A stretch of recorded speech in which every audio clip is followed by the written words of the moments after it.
결혼 5년 차입니다. 아이는 없고 둘 다 직장 생활을 하고 있습니다. 결혼 초반엔 별 문제 없었습니다. 퇴근 시간도 비슷했고 주말엔 각자 피곤하더라도 같이 시간을 보내려 노력했습니다. 저녁 먹고 TV 보며 대화를 나누는 것만으로 충분했던 시절이 있었습니다. 하지만 2년 전 아내가 직장을 옮기면서 상황이 조금씩 달라졌습니다. 새로운 회사는 워낙 일이 많았고 아내는 종종 야근이나 외부 미팅을 이유로 늦게 들어오곤 했습니다. 처음엔 당연한 일이라고 생각했습니다. 저 역시 일이 바쁘면 퇴근이 늦는 날이 많았으니까요. 그런데 어느 순간부터 아내의 생활 리듬이 확실히 달라졌습니다. 주말에도 일정이 생겼다며 집을 비우는 일이 많아졌고 혼자만의 시간이 필요하다는 말을 자주 했습니다. 친구들과 여행을 다녀오겠다는 말도 부쩍 늘었습니다. 그 무렵부터 저는 아내의 휴대폰 사용이 신경 쓰이기 시작했습니다. 카톡이 와도 바로 화면을 넘기거나 알림을 꺼두는 일이 잦았습니다. 전엔 테이블 위에 자연스럽게 올려두던 폰을 이제는 항상 들고 다녔습니다. 하루는 무심하게 물었습니다. 요즘 많이 바쁘네. 주말엔 누구 만나는 거야? 아내는 웃으며 말했습니다. 친구들. 왜? 뭐가 이상해? 지금 나 의심하는 거야? 그 웃음이 묘하게 걸렸습니다. 대답은 평소와 다를 바 없었지만 뉘앙스가 달랐습니다. 저는 말은 하지 않았지만 그날 이후 마음속에 의심이 자리 잡았습니다. 며칠 뒤 우연히 집에 일찍 들어가는 날이 있었습니다. 현관문을 열자마자 아내가 거실에 서 있었습니다. 당황한 기색은 없었지만 평소보다 말이 없었습니다.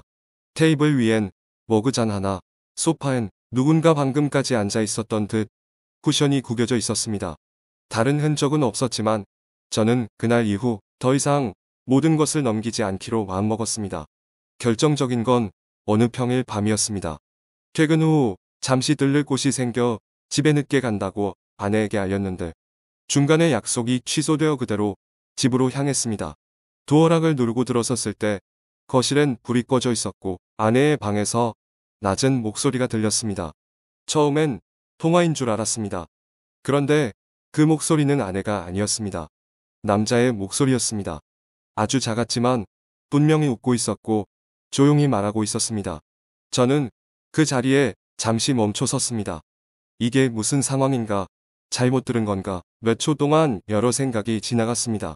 조심스럽게 다가가 문 앞에 섰을 때 아내의 말소리가 들렸습니다. 지금은 안 돼. 오늘은 일찍 들어올 수도 있어. 응, 나중에 얘기하자. 저는 그때 문을 열지 않았습니다. 대신 조용히 거실로 돌아와 앉아 있었습니다. 잠시 후 문이 열리고 아내가 나왔습니다. 저를 보곤 놀란 듯 표정을 지었습니다. 왜, 벌써 왔어? 아까 늦는다고 했잖아. 일찍 끝났어. 밥은? 돼서. 그 대화가 전부였습니다. 그날 밤 저는 거실에서 잤습니다. 그리고 다음 날 아내는 아무렇지 않은 듯 출근 준비를 했습니다. 그 일이 있고 나서 일주일 정도 지났습니다. 확실한 증거는 없었습니다. 따지지도 않았습니다. 하지만 그날 들은 목소리, 문을 열지 않았던 제 행동, 아내의 반응, 그 모든 걸 조합하면 결론은 하나였습니다. 저는 이제 그 방의 문을 열 수 없습니다. 그리고 그 안에서 무슨 일이 있었는지도 더 이상 알고 싶지 않습니다. 불륜이 확실한지 아닌지는 중요하지 않습니다. 그 순간부터 저는 이미 아내를 믿지 않게 되었습니다. 지금 저는 이혼을 고민하고 있습니다. 한때는 서로의 하루를 궁금해하던 사이였는데 지금은 하루를 어떻게 보내는지도 묻지 않는 사람이 되어버렸습니다. 그 전화를 받지 않았다면 아무 일도 없었을까요? 모릅니다. 하지만 분명한 건 그 이후로 저는 예전의 제가 아니라는 사실입니다. 그리고 아내도 예전의 아내가 아니었습니다. 주말 오전 아내는 평소보다 부지런히 준비했습니다. 머리를 단정하게 묶고 평소보다 짙은 립스틱을 바르더군요. 중요한 미팅 있어서 나갔다 올게. 짧은 말만 남기고 현관문을 닫았습니다. 어떤 질문도 받지 않겠다는 뉘앙스였습니다. 저는 소파에 앉아 한참을 가만히 있었습니다. 그 말이 거짓인지 아닌지 따지기 전에 이미 제 몸은 반응하고 있었습니다. 자켓을 집어들고 차키를 들고 천천히 그 뒤를 밟았습니다. 도심 쪽 한 카페, 아내가 그곳으로 들어가는 걸 봤습니다. 저는 반대편 유리창 쪽 자리에 앉았습니다. 햇살이 얼굴에 반사돼 제 눈을 가렸고 그 덕에 제 시선은 자연스럽게 숨겨졌습니다. 잠시 후 남자가 들어왔습니다. 평범한 차림이었고 자연스럽게 아내 앞에 앉았습니다.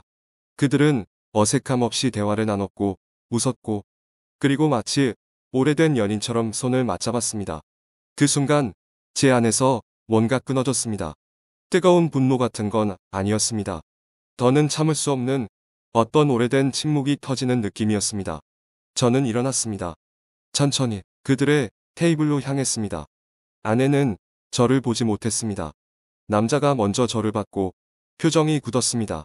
아내가 그 시선을 따라 고개를 돌렸고 눈이 마주쳤습니다. 얼굴이 굳었습니다.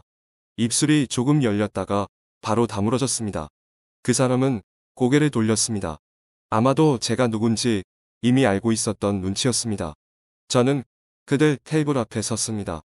말을 꺼내기까지 한참이 걸리지 않았습니다. 뭐 하는 거야? 제 목소리가 예상보다 낮게 깔렸습니다. 아내는 아무 말도 하지 않았습니다. 입술을 조금 깨물더니 시선을 피했습니다. 그래, 뭐, 여기까지 오니까 다 이해되네. 저는 남자를 잠깐 쳐다봤습니다. 식사는 맛있냐? 그는 아무 말 없이 고개를 떨궜습니다. 아내는 말없이 물컵만 만지작거렸습니다. 기억해.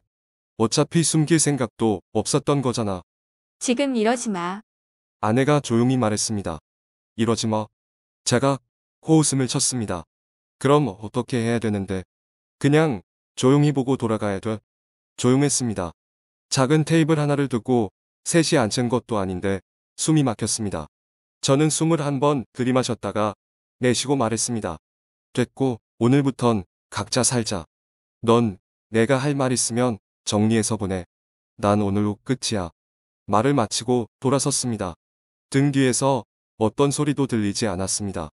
누가 나를 부르지도 설명하려 들지도 않았습니다. 그게 더 확실했습니다. 돌아볼 이유도 여지도 없다는 게. 그날 이후 저는 아내와 거의 말을 섞지 않았습니다. 서로가 해야 할 말은 그 카페에서 이미 끝났다는 생각이 들었습니다. 하지만 마음이 정리된 것과 법적으로 정리되는 건 전혀 다른 문제였습니다.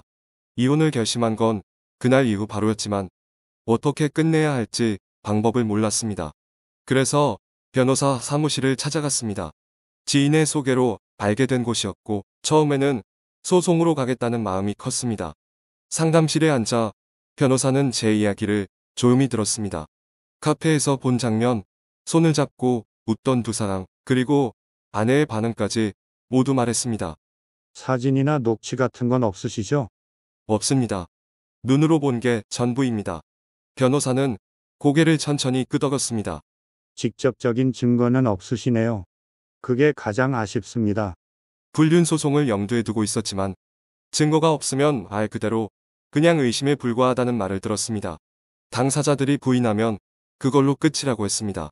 지금 두 사람이 손을 잡고 키스를 했다고 해도 사진이나 녹취 같은 증거가 없으면 법적으로는 무용지물이었습니다. 상간남 소송도 고려했지만 변호사는 현실적인 조언을 해주었습니다. 그걸로 위자료 받아봐야 몇백입니다. 거기까지 가는데도 1년 가까이 걸리고요. 상대방이 배째라 나오면 오히려 변호사 비용이 더 나올 수도 있어요. 게다가 그 남자 신상정보 확보부터가 쉽지 않을 거고요. 괜히 마음만 상하고 시간과 돈만 낭비하게 될 가능성이 높았습니다. 이미 정이 떨어질 대로 떨어진 사람에게 복수를 해봐야 결국 저만 피곤해지는 그림이었습니다. 재산 분할은 기대도 하지 않았습니다. 아파트는 공동명의였지만 아직 대출이 절반 이상 남아 있었습니다. 우리 사이에 재산이라 부를 만한 것은 없었습니다. 정리해보니 결국은 남은 부채를 반씩 나눠 갖는 구조였습니다. 그게 현실이자 법이었습니다. 재산 분할로 뭐라도 가져가고 싶으셨던 거면 기대는 접으시는 게 좋습니다. 변호사의 말에 저는 그저 고개만 끄덕였습니다. 저는 소송보다 합의이혼 쪽으로 방향을 틀었습니다. 그게 더 빨랐고 그나마 체력 소모도 적었습니다. 이혼 서류는 제가 먼저 준비했고 아내에게는 도장만 받아오라고 했습니다. 처음엔 아무 말이 없다가 며칠 뒤 아내는 조용히 도장을 찍어왔습니다. 우리는 법원 일정에 맞춰 동시에 출석해 도장 하나 더 찍으면 끝이었습니다. 과정은 덤덤했지만 이상하게 머리가 지끈거렸습니다. 감정의 파도는 이미 지나갔지만 절차라는 건 감정을 다 잊은 사람에게도 꽤 필요한 일이었습니다. 한참을 들여다보았습니다. 혼인관계 해소. 그 6글자가 모든 걸 마무리했습니다. 하지만 마무리는 말로 되는 게 아니었습니다. 공인인증서로도 인감도장으로도 완전히 끝난 것 같지는 않았습니다. 끝내는 데도 절차가 필요했습니다. 그리고 그 절차는 생각보다 조용했고 현실적으로는 지저분했습니다.